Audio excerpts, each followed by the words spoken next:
Compulsory వేస్తాను. ఆవాలు జీలకర్ర ఫ్రై కాబట్టి కొంచెం మినపప్పు వేసుకోవాలి. శనగపప్పు వేసుకోకపోయినా పర్లేదు, వేసుకుంటే వేసుకోవచ్చు మన ఇష్టం, జస్ట్ ఇట్లా. కానీ మినపప్పు వేసుకోవాలి కంపల్సరీ. అది కొంచెము గట్టి కదా బెట, చుట్టూ భయపడద్దు. ఇంకా స్పూన్ తీసుకొస్తాం.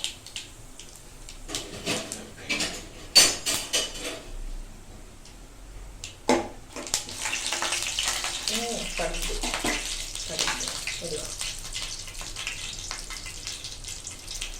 కొంచెం బ్రిటిష్ అయితే ఉల్లిపాయలు ఉల్లిగడ్డలు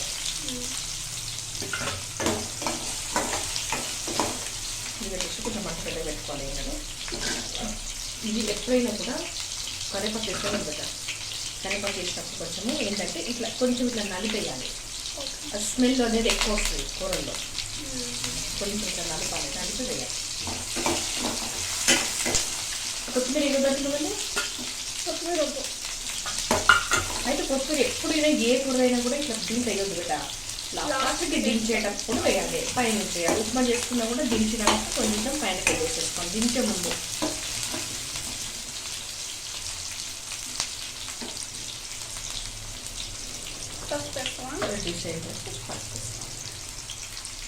పసుపు మన ఇష్టం పెట్ట. పసుపు కొంచెం ఎక్కువ వేసుకుంటే ఎల్లో ఉంటుంది కాబట్టి మంచిగా తినదు.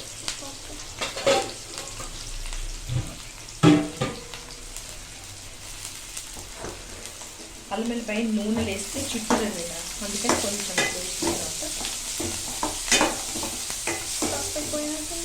చేయాలి.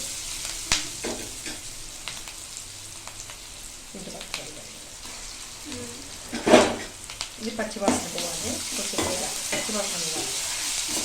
వేసి మంచిగా వేసుకుంటాను. పచ్చివాసన వేసి బిర్యానీ బెండకాయ వేసి సిమ్లో పెట్టుకోవాలి. కొద్దిసేపు బెండకాయలు వేసిన తేలియాలి. మిరప్పొడి వేయదు బెట. మిరప్పొడి వేస్తే గ్రీనిష్ ఉండదు, లాస్ట్కి వేయాలి. ఒక 2 minutesలో మనం దించుతాము అన్నప్పుడు మిరప్పొడి వేసుకొని కలిపి దించేసుకోవాలి. చూసుకొని వేసుకోవాలి బట్ ఇది ఫ్రై కూరలు కాబట్టి కంపల్సరీ సన్న ఉప్పే వేసుకోవాలి.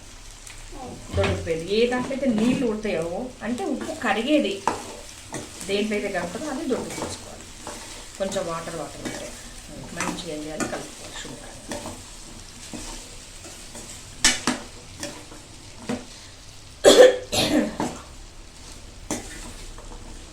చూడు గ్రీన్ ఎంత మంచిగా అవునా. ఇప్పుడు ఏం చేయాలంటే దీనిపైన మూసి పెట్టేసేయాలి. కొంచెం పెద్ద పెట్టి ఒక 2 minutes మూసేసేయాలి. తొందరగా ఉడుతుంది. ఇంకేమైనా ఎట్లా కలవాలి అప్పుడే తెలిసిపోతుంది టైం. నీకు అంత కావాలంటే ఇట్లా చూడాలి ఒకటి.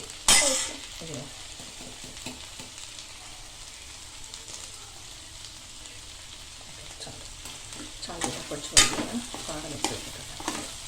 ఇప్పుడు గ్రీన్ ఉంటుంది, అర్థమైందా నీకు? గ్రీన్ ఎందుకు ఉంటుంది మమ్మీ అని. మనం ఫస్ట్ వేసాం అనుకో అంత రెడ్గా అయిపోయి అసలు తినబుద్ధి కాదు, మంచిగా ఉండదు. ఏ కూరలైనా అంతే, లాస్ట్కి వేసుకోవాలి. అంతేనా? స్టవ్ పైన అంతే, సేమ్ పెట్టి బంద్ చేసుకోండి.